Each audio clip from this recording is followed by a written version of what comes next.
Jeremy and I actually work together to talk about what are the themes that we think are going to be influencing 2026 and frankly, probably the next couple of years. But we want to walk you through what we think those key themes are so you can be thinking about that as you're here at the show and preparing for this year ahead. So first, we've all become accustomed to the fact that we're dealing with an economy that's great for some, but not necessarily great for others. We refer to it as the bifurcated consumer. We have seen really large growth in disposable income for the upper 40% of consumers out there, and they're driving a lot of the spending in the economy overall. The lower end, though, has gotten worse. The second aspect is really something that in economist circles, people are a little bit more worried about, and that is we've got a labor environment that we're going to see some really low job numbers this year because we've got a lot of people retiring, leaving the workforce, and we've had a huge decline in immigration.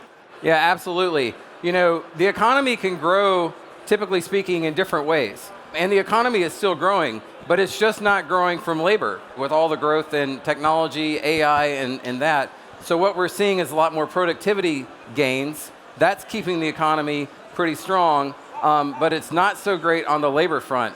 And of course, a third risk is directly related to, are we going to see inflation pick back up and what will happen with interest rates? Yeah, inflation has really remained a lot higher than a lot of people the past couple of years thought it was going to, even though it's down off of its peak. If anything, it's picked up a little bit over the last year. And the automotive market, you know, we look at the total cost of private transportation all in, used to be about $750 a month. When you think in insurance, car payments, mobility, all of that, it was over $1,000 at the end of 2025. The Fed's actually cut rates 3 times since September, but we haven't felt that a whole lot in the marketplace, right? So there are other factors than just the Fed that really impact interest rates in the environment. Now, obviously, the biggest roller coaster ride that we had last year were all of the massive changes coming from a policy perspective and especially impacting the roller coaster ride we had with EVs.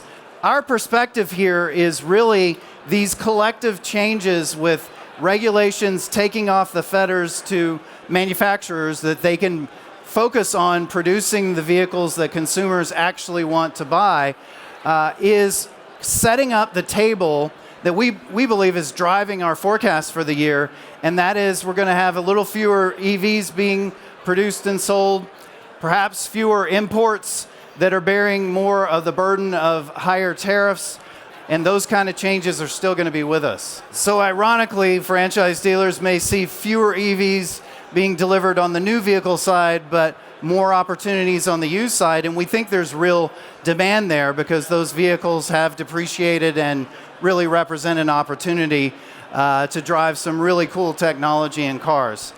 And speaking of cool technology, you can walk around the floor and know that the most talked about theme this year and likely for the foreseeable future is what's happening with AI.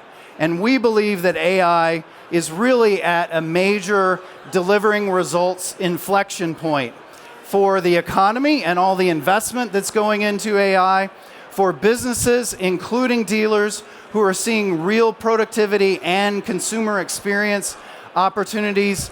So we think this is the year that AI could really benefit the economy and the bottom line. So all in, these 5 forces are not definitively bad or definitively good. What does it mean? It means more change.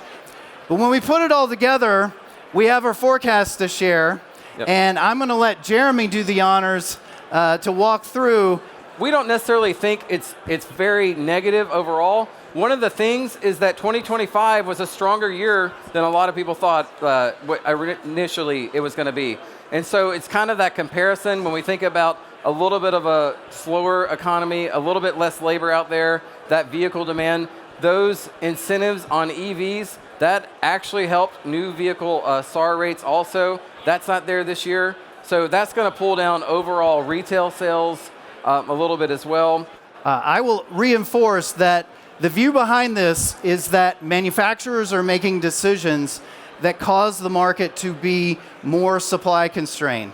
And when the market is supply constrained, pricing power is strong. And so at the end of the day, our expectation is that all of you will be up in revenues in the new vehicle market. And a similar story, really, when we look at the numbers for used. And so the biggest bet that I would kind of put on the table here in Las Vegas is you're going to have one hell of a tax refund season. And if you're not preparing for that, you need to be, because tax refunds are going to be up, we believe. Up about $750 to over $4,000 on average. And a lot of the demand metrics that we have seen in January are reflective of thinking there's going to be increased demand. So don't go away from here thinking it's a slightly down year, it's going to be at pace, you're going to be able to sell quite a bit. We expect more, of course, from you. Thanks, everyone.